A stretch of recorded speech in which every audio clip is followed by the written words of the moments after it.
galerinha do meu canal, beleza? Tudo jóia? Vamos começar aí essa semana com um vídeo bacana para vocês. A gente vai falar aí do padrão de arquitetura CQRS. Eu vi que vocês têm perguntado bastante. Faz um vídeo de CQRS, a gente está usando bastante.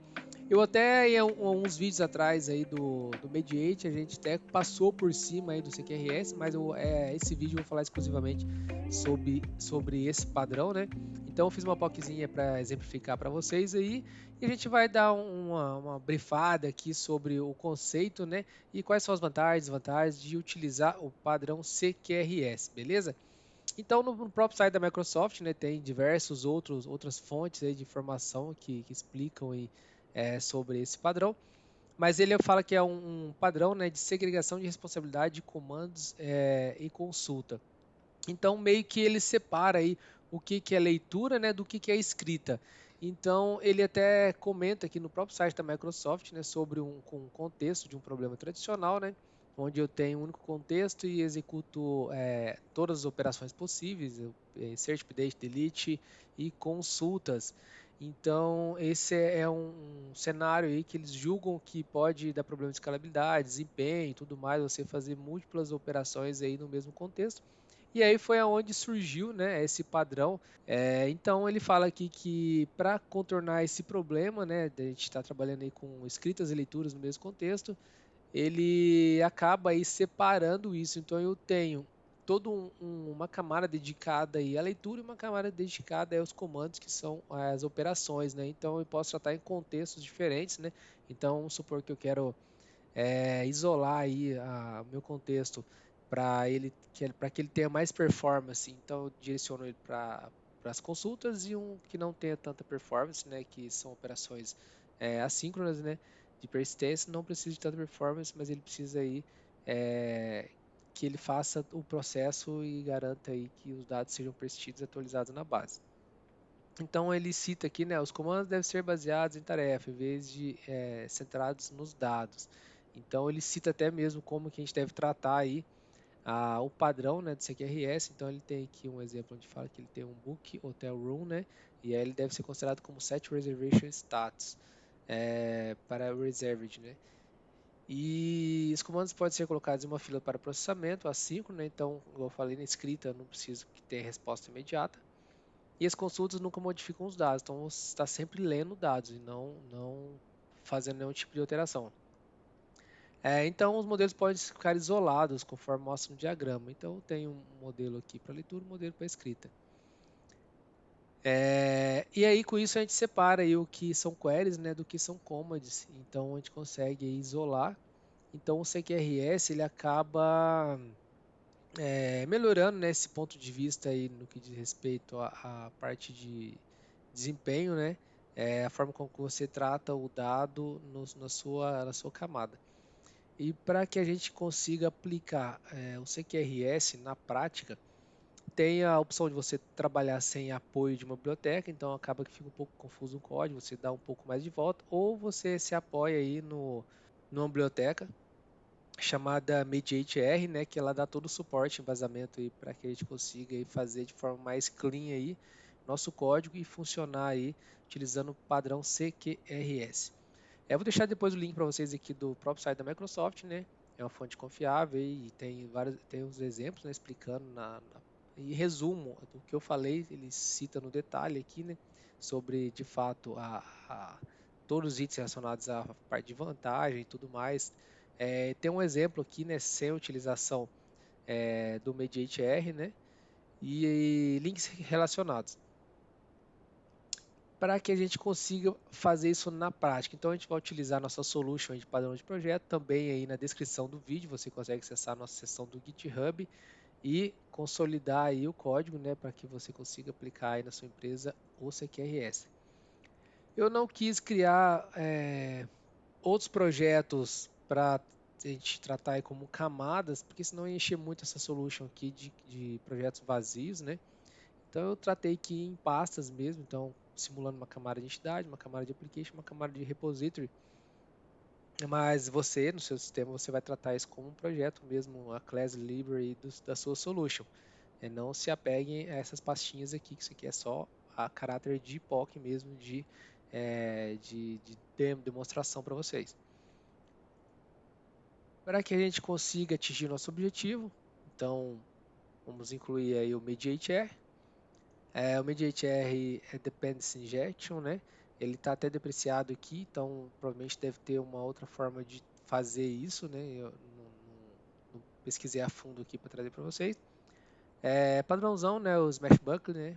Que é para a gente ter aí o nosso Swagger da vida aí e conseguir testar a API sem o uso do Postman ou qualquer outra ferramenta. O nosso Program CS, então também não tem muita firula aqui, é o código padrão, né? Ele está com tudo minimizado, né? Mas a gente tem aqui o uso de controller que a gente vai utilizar, né? A inclusão aqui do MediateR, né? Que a gente vai fazer o uso dessa biblioteca. A parte do Swagger, então tem aqui embaixo no service, tem também aqui no build. E a parte também que cita que a gente vai fazer uso de controllers aqui no padrão MVC. Beleza? Na nossa controller, então temos aqui o cabeçalho, né, com a annotation da rota, a controller base, então temos aqui o nosso logger que já vem padrão e nosso iMediator, né, que é a nossa ponte aí para o nosso handler.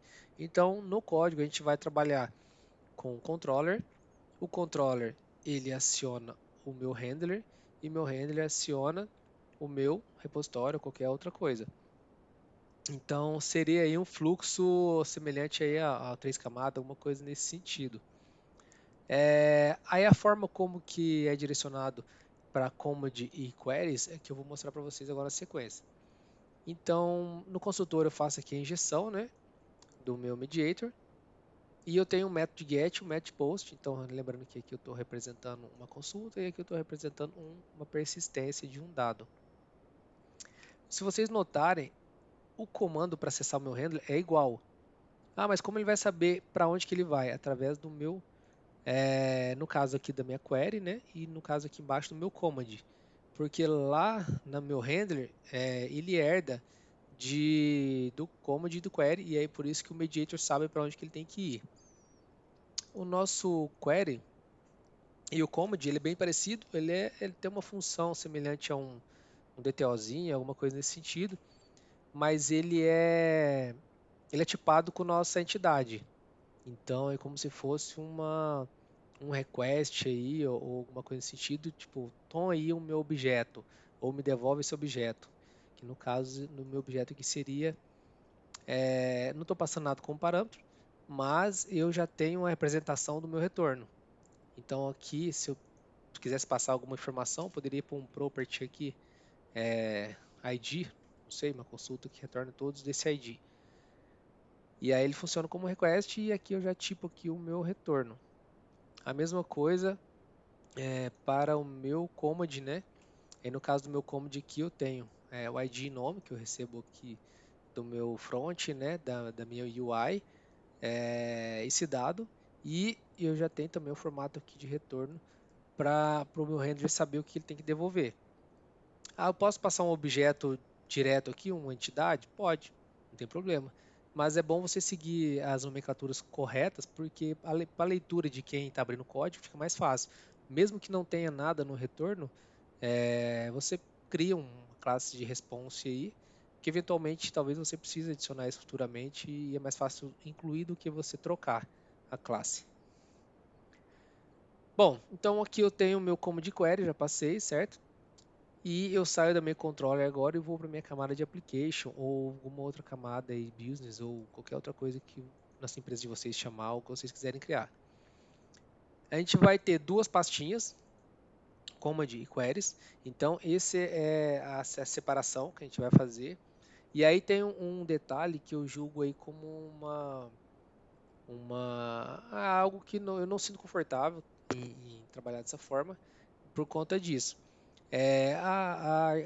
O padrão ele remete a você ter classes nomeadas que remetem à ação que está sendo executada. Então, por exemplo, eu tenho aqui no meu handler um cliente inserir command handler. E no caso da minha query, eu tenho uma cliente consulta query. Se eu tivesse um update, seria cliente update command handler. o insert, cliente, insert, command handler. Então, isso acaba que polui a sua solution de muitas classes. E no caso de queries, principalmente, que você vai ter N condições aí no retorno. Cliente consulta por CPF, query. Cliente consulta por data de nascimento, query. Então, imagina, você vai criando na verdade é o de cima, é o handler. Cliente consulta handler. Você vai criando muitos arquivos e os arquivos todos pequenos, com pouca escrita de código. No meu ponto de vista, isso é ruim, mas é o padrão. Então, assim, tem gente que gosta da leitura dessa forma nas classes, e isso de alguma forma pode ajudar aí na manutenção. Beleza? Então, abrindo aqui o nosso inserir, né, como de render.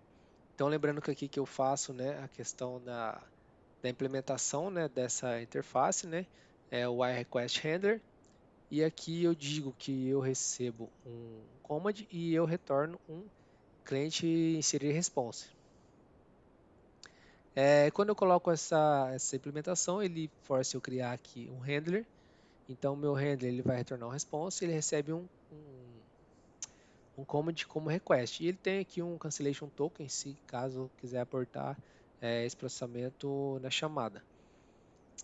Aqui eu vou fazer toda a minha lógica, então aqui eu vou fazer lógicas, if, else, validações, tem, não tem, e leitura, na verdade, escrita no banco de dados. E essa escrita eu vou utilizar um contexto que é pré-configurado para escrita, exclusão e atualização no banco de dados.